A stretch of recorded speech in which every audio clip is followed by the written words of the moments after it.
I'm E.G. Marshall. Welcome to the sounds of suspense, to the fear you can hear. Horror that makes the flesh crawl as with maggots. Terror that turns the brain to jelly. These mark the work of Edgar Allan Poe. For nearly a century and a half, readers have wondered at the mad creations of his fevered brain, even as their blood ran cold with fear. As shall yours.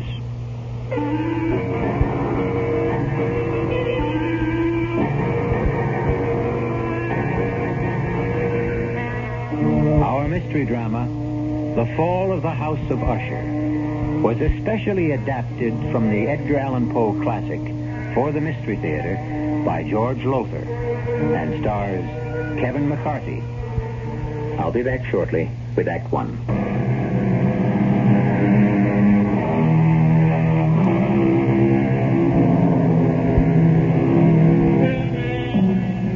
I must warn you that there lies ahead for you a tale so gruesome that when it ends, you will know beyond doubt that never in your life before have you experienced such revulsion. Are you prepared for this? Come, then, to a certain room where a man named Gabriel Mannering sits writing in his diary. A certain room in the House of Usher. I sit here writing this diary, when in truth, were I not a fool, I should have already departed this frightful place. Already I have sensed such horrors in these first hours of my visit that I tremble at the thought of what may be in store for my friend Roderick Usher. And for me. During the whole of this dull, dark autumn day, I had passed on horseback through a singularly dreary tract of country, and at length found myself, as the shades of evening grew on, within a view of this bleak and melancholy house, the House of Usher. I felt at once an iciness, a sickening of my heart, and wondered what it was that so unnerved me. I was soon to find out.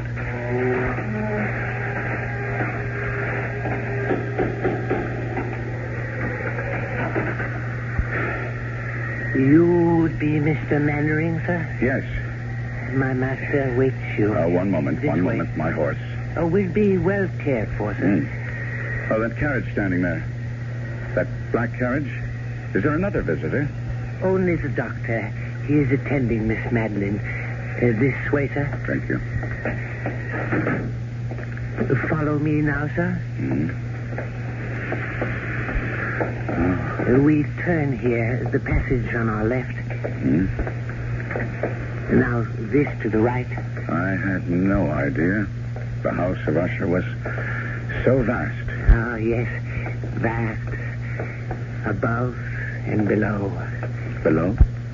There are chambers underground, vaults, dungeons that even I have never seen, and I have lived here as servant to Mr. Usher more than 30 years. Here we are, sir. Come. Mr. Gabriel Mannering, sir. Oh, Gabriel. My dear good friend, you've come at last. Roderick, I came immediately on receipt of your letter. It gave me cause for concern, deep concern. After all, Roderick, not having seen each other in years, nor corresponded even, to receive a letter from you was in itself a surprise. But the contents, Roderick, the contents were a shock. How ill are you? Ill? I'm not ill. Not ill? But in your letter... I am not ill. Oh, I may have mentioned something of the sort in my letter, but... More than mentioned, you spoke of acute bodily illness, of oppressive mental disorder, of a malady, dear friend, so strange you could not bear to face it alone. Now, that is why I'm here. That is why I came at once. The terrible agitation in your letter. Oh, mood. It was nothing but mood. Mood of the moment. Nothing more. Come now. Take over the port. Good. Thank you. I'll pour. And, Cato. Sir? Dr. Wyndham is with my sister still? Yes, sir. I would speak with him before he takes his leave if he feels I can bear to... Sir? Nothing. Just say I wish to see him. Yes, sir. The vintage Port Gabriel. You'll enjoy it. Its aroma, its fragrant bouquet will delight your nostrils. Its taste will fall sweet on your tongue. Your health, good friend. And yours, Roderick. Well, now, tell me about yourself, Gabriel. How has life gone with you all these years? Oh, as all lives go, I suppose. Has been the good, the bad, indifferent. Yes, well, mine has been mostly bad. I've prospered. My importing business in Baton Rouge. Ruination, that's been my lot, my fate. The fate of the House of Usher. Well, if you are financially in need... No. I speak of another kind of ruination. Decadence. I speak of the evil that molders within my body, my mind, my house. House? Oh, no house this. A tomb that houses the living dead. You are ill. Yes, I lied. I am ill with what? With what?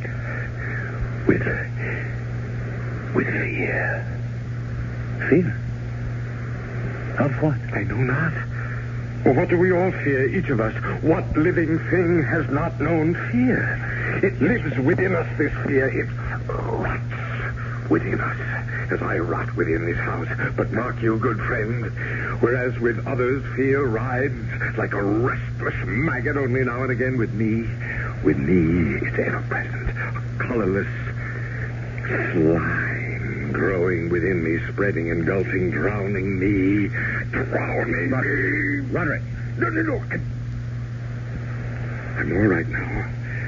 I'm all right. You must go. Go. Well, you shouldn't have come. I shouldn't have asked you. You must leave this house of death, this tomb. Stop that. Now stop. I tell you that... Enough. Enough now. Here. Sit down. Compose yourself. Now hear me, Roderick. I came a great distance through the foulest time of the year to be with you, and here I shall stay until you are well again. No, you don't understand. I shall never get well. Of course you will. No, she is dying, you see, and I... Your sister? Is it she who is dying? Yes, Madeline. But it's she who is dying. If it is... No, you don't understand. You don't understand. Come in. Dr. Wyndham. Come in, Doctor. Thank you, Cato. May I introduce myself, Doctor? Mr. Usher, as you see, is not himself. I'm a friend of his.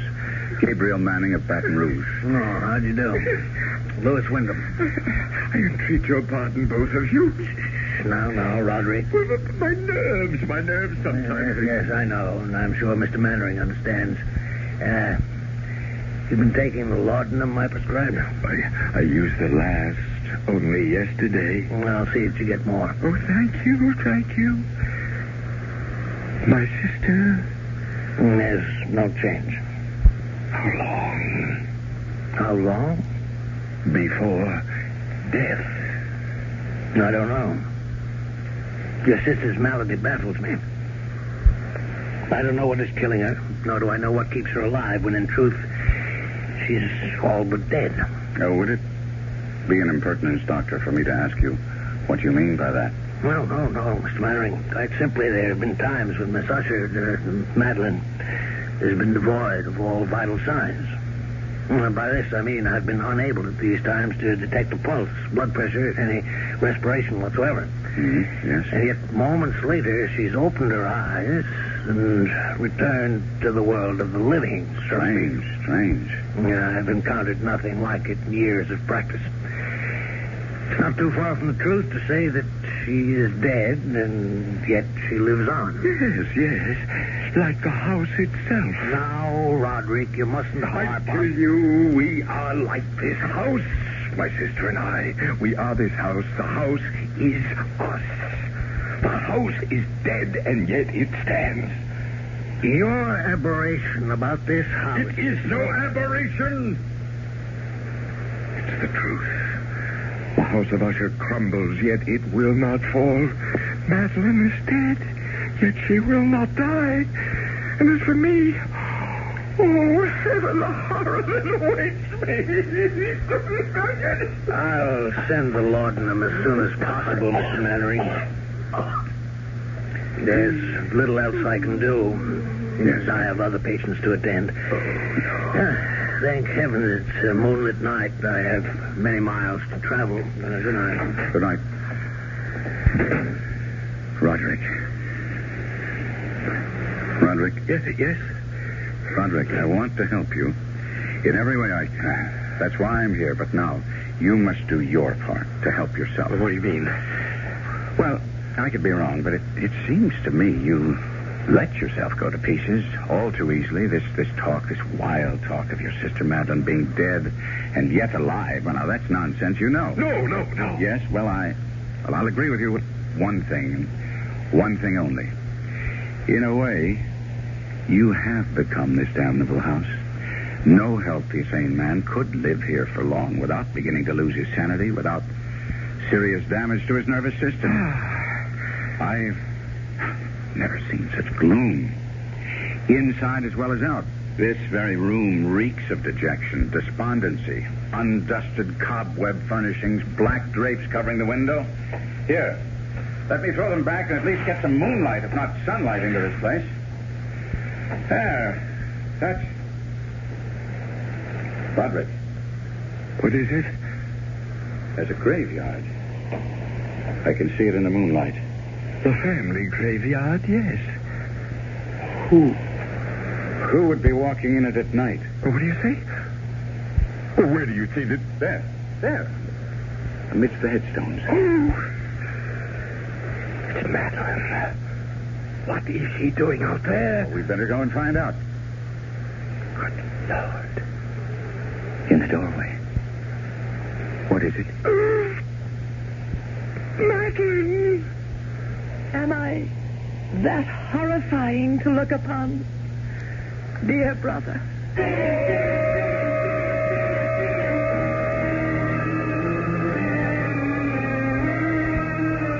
Madeline Usher walks among the headstones of the Usher graveyard, yet stands in the doorway at the same time. Does her spirit walk abroad? Is she that close to death? I'll be back shortly with Act 2.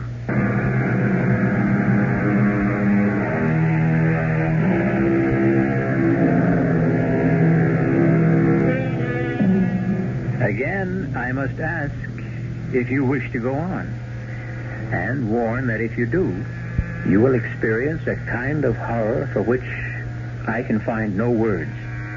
Even Gabriel Mannering, writing in his diary, found it difficult to express his feelings in that moment of first meeting with Madeline Usher.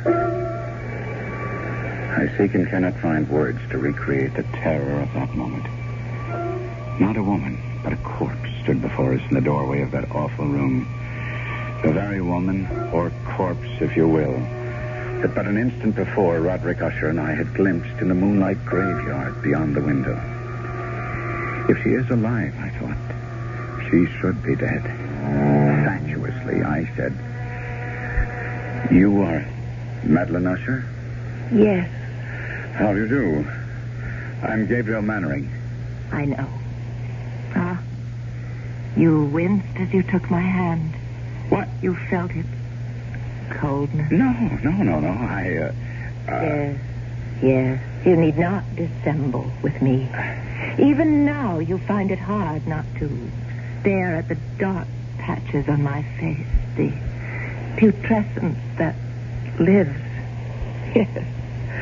Yes, thrives in my dying flesh. Madeline, my dearest sister, you should be lying down, resting. You mustn't waste your energy. I wanted to meet your friend. Someone from the world of life outside this house. This tomb. I wanted to... needed... She's falling. Catch her. Put her on the couch, Gabriel. No. Better still, we'll carry her to her room. No pulse. No heartbeat. Is she... Well, heaven help me. It's impossible to say. Can you carry her alone? She weighs nothing. Follow me, then.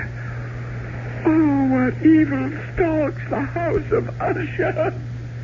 Help us, dear Lord, please help us. Put her down, Gabriel. Gabriel. In what? In that? It's her bed. A coffin. But nevertheless, it is her bed. It's where she rests and sleeps. And haven't you noticed? What she's wearing isn't a nightdress. A shroud. Yes. She's been ready for her burial for nearly a year now. Oh, look. See? Her eyes are fluttering. I'd have taken my oath she was dead. Not yet. Oh. Gabriel, my friend, come. Well, you don't leave her like this, alone, no company to cheer her when she wakes. She may not waken again for days. She may not waken again. Come? No. Oh, wait. There's something about her. Something in her face. It reminds me. Well, of course, it's you. Oh, you see, then? The family resemblance. Obvious. In spite of what the intimacy of death has done to the face, the resemblance is still there. It's more than a resemblance, Gabriel. What do you mean? Well, we are twins.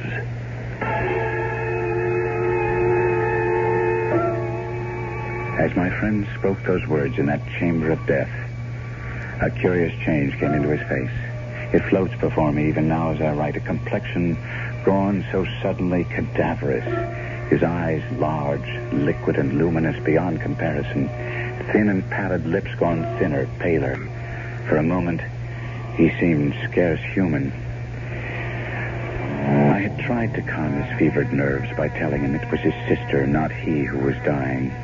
And he had cried out, You don't understand. You don't understand. And now, in an instant, I did understand, or at least the shadow of what he meant touched me, and I was filled with a dread, a loathing of what was to come that I cannot fully express. Had I known the full truth of what lay before us, my loathing would have increased 100-fold, and I should have fled the House of Usher then and there. Certainly, I should not have found myself at breakfast with Usher the following morning.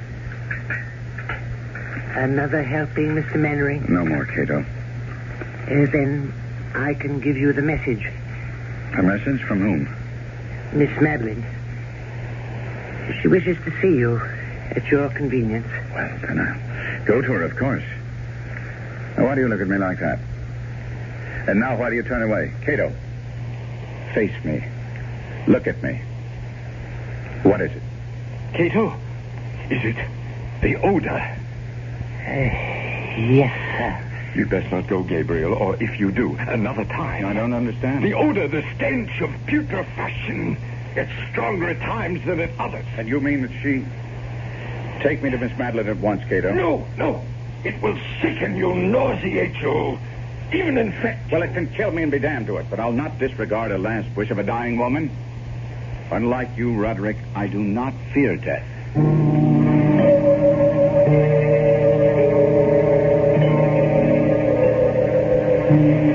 Miss Usher? Madeline? Are you too tired to speak now? No. Would you prefer I came back another time? How good of you to come at all. It's a privilege to be of use to you. Favor. I wish a favor. Anything in my power. I want to die. I'm in such pain and I want to die, but I cannot. cannot. I'm afraid. There's nothing to fear. Death is only sleep, a dreamless sleep. Don't fear death. I don't fear. I fear. You fear what? Burial alive. Why would you have such a fear? What makes you think you might be buried alive? My mother. She? Promise me. Spare yourself. Spare yourself. You need say no more. I promise. I promise you that you will not be buried alive. Rest. Rest now. Rest.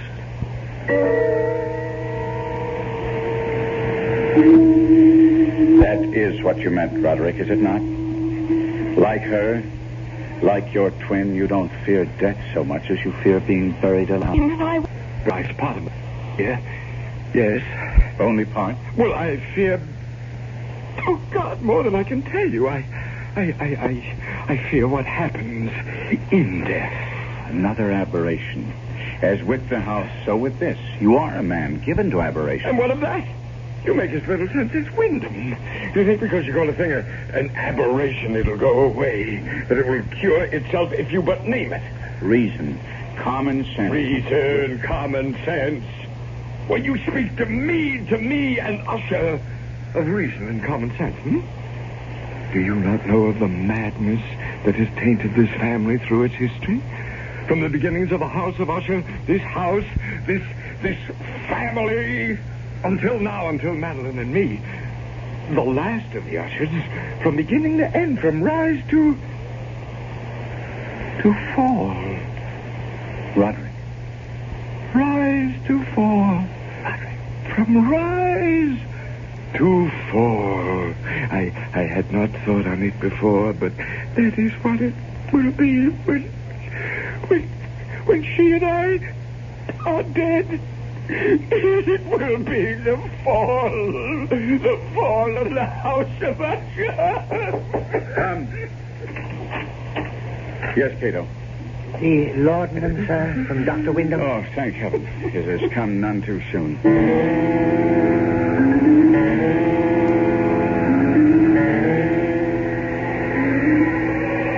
Mr. Mannering, sir.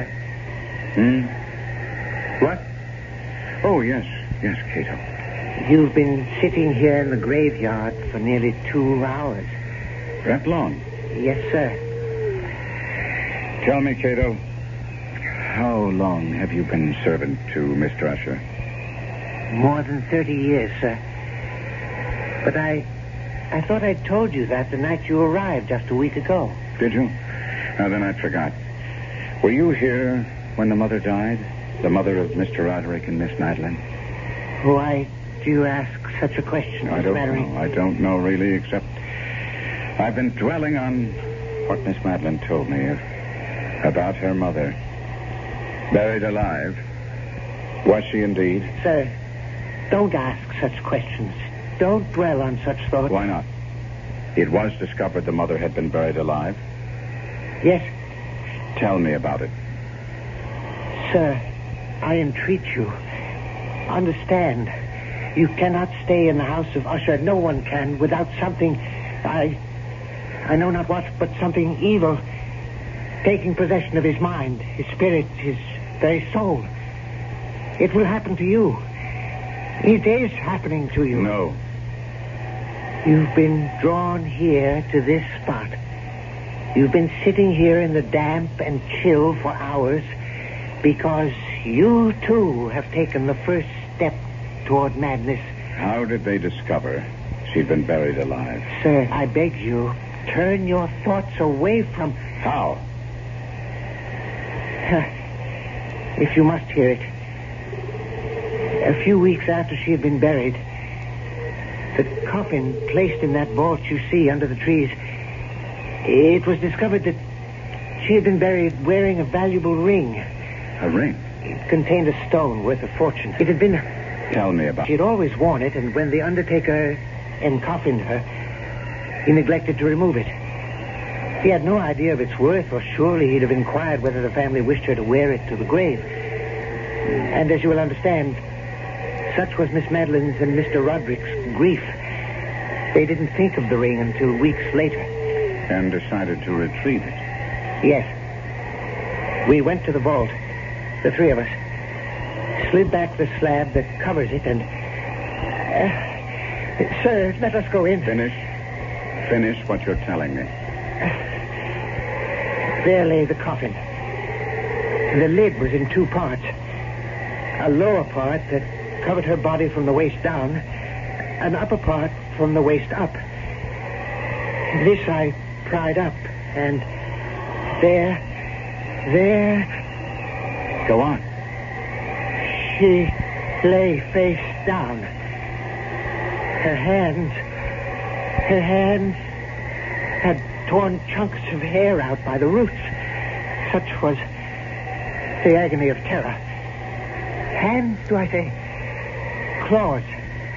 They had become rigid in the death throes. Yes. We turned her over. Her face, oh, my God, be with us. Her face, I cannot describe. I cannot. Enough, then. Oh, chill is getting to me. No! Henry! Quickly. Come. Heaven help us. What is that? They're coming toward us from the house. Roderick! Help me! What? Help me! What is it, man? A corpse! What? Madeline, dead. She's dead at last. Dead, but... What? What is it? She tried to take me to the grave with her. She tried to drag me into her coffin. Oh, no. Roderick, pull yourself together and tell us. I went to her chamber to see how she was. I called her name again and again and again, and no answer. I felt for a pulse, none. I lay my head against her breast, no heartbeat, and then... Oh, God! Her arms were entwined around my neck, her cold arms around my neck, and I tried to break free, but I couldn't. I grabbed her wrists and I tore her arms from her neck. Sir? I've got him. Help me carry him inside.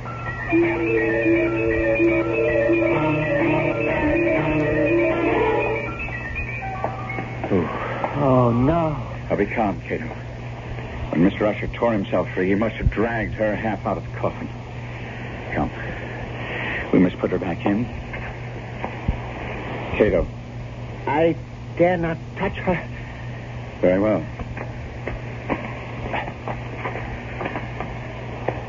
There. Is she at last dead? She seems so. Ride for the doctor. Tell him to come at once. Yes, sir. Sir, you mean to stay here? Yes. But I will be gone at least 2 hours. If you change your mind, I grabbed her wrist. Find your way back to the library in that maze of corridors. Now, don't worry about it. I shall stay here. I made her she'd not be buried alive, and I mean to keep that promise, Cato. Beginning now.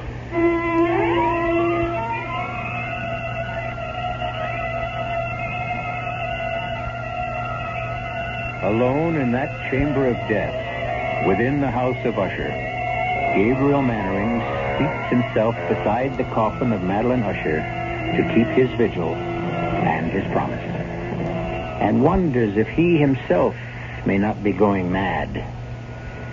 I'll be back shortly with Act 3.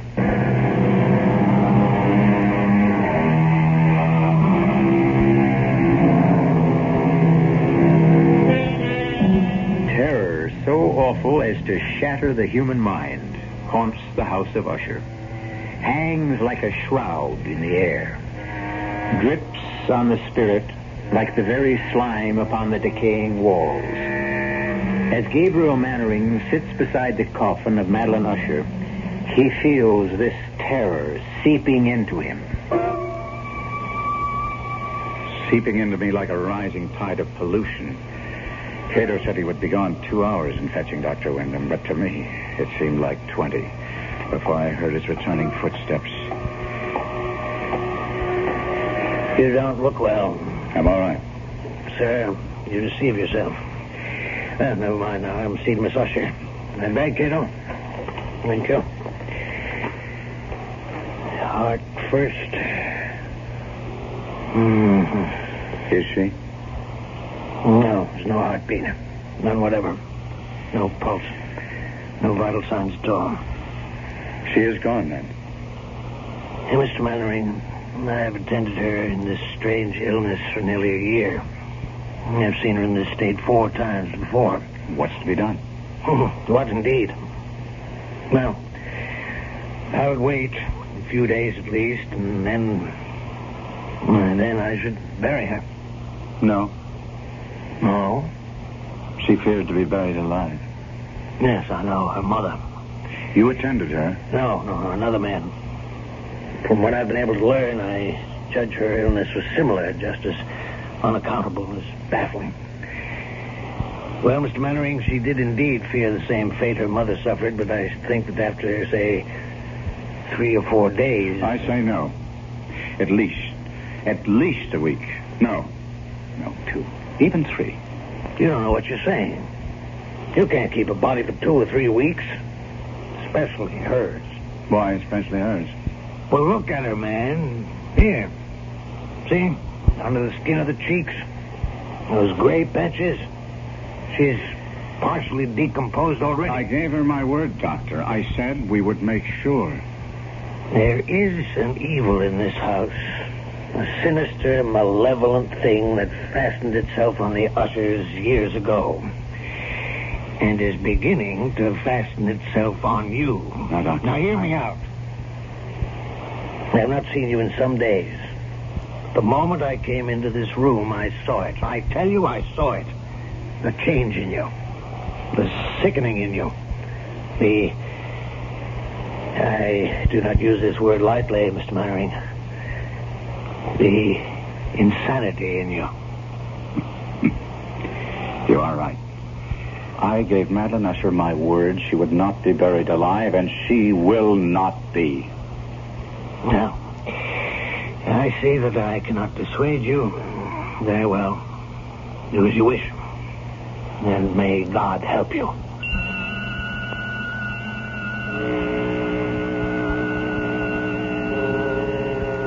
I stayed by her coffin for yet another hour or so, making sure there were no signs of life. Then I returned to the library, led there, of course, by Cato, for I could never have found my own way through that maze of corridors and passages. I found Roderick Usher seated bolt upright in a wing chair, staring at I know not what. Roderick, I must talk to you. Do you hear me? Yes. Now, Roderick, as I told you, I promised your sister to take every precaution against her being buried alive. She is dead. I know it in my heart, my soul. I know it. I believe so, too. But we must be certain. Now, that presents a problem. Roderick, are you listening? Problem? Yes. Decomposition. If she is dead, she will decompose. And after a period of days, well, you can imagine. Days? Days of what? Of visiting her coffin at least every 12 hours, say, to make sure she's dead. Are you mad? We must keep her body. 1 week, 2. And the question is, where? Where? We'll have to leave the coffin open in case she should regain her senses. On the other hand, if she is indeed dead, Well, there are vaults deep down beneath the house. We could put the coffin in one of those. Good. We'll do that, then. Yes. We'll do just that.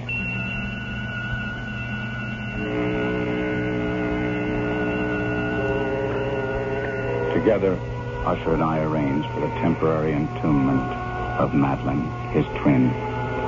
The vault, so long unopened that our torches were half smothered in its oppressive atmosphere, was small, damp, and entirely without means of admission of light, lying at great depth beneath the house. There, Gabriel. It is done. We must come here again. In no more than 12 hours. As you say. As you say. Before he wished only to bury Madeline, why had become so compliant, agree so readily with what I said. If only I'd asked myself that question. But I did not, and in consequence faced an unexpected problem. Why do you not believe me? It isn't that I don't believe you, Roderick. I wish to see for myself. There is no need for you to do it. I have done it. You have? I have visited the coffin at least once every 12 hours, sometimes twice. She does not live. Take my word for it. It is my word concerns me. I gave my word to her, not yours. She is dead. I assure you, she's dead. It was about that time the sounds began.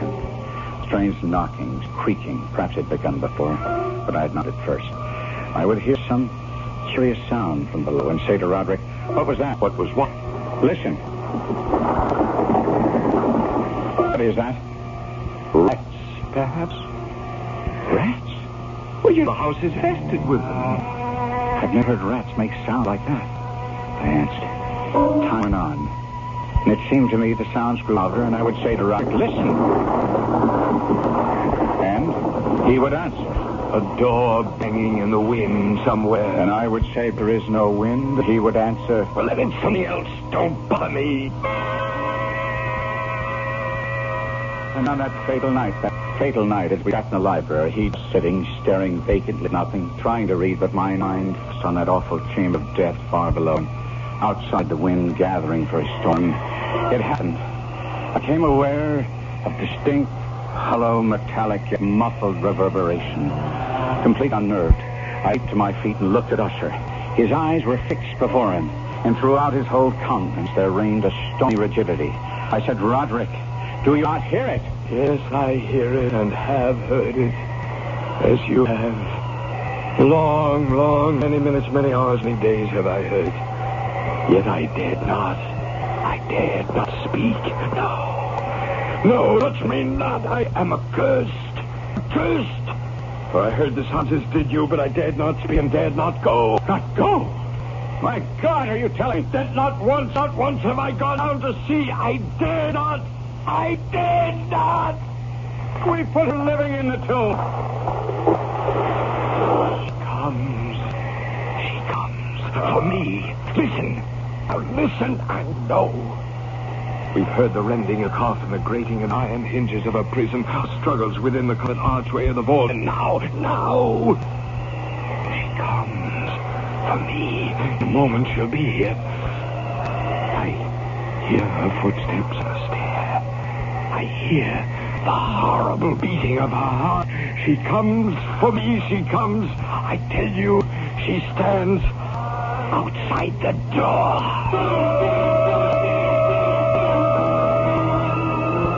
And as if in the superhuman energy of his utterance, there had been found the potency of a spell. The huge antique panels to which he pointed drew slowly back.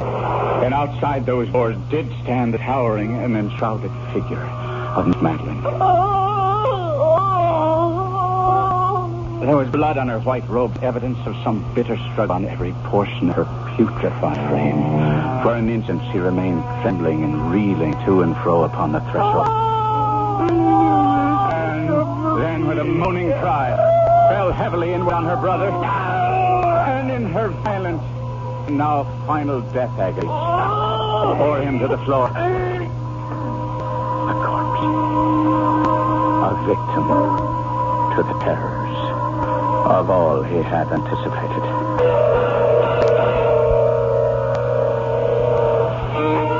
This is E.G. Marshall. I shall return shortly.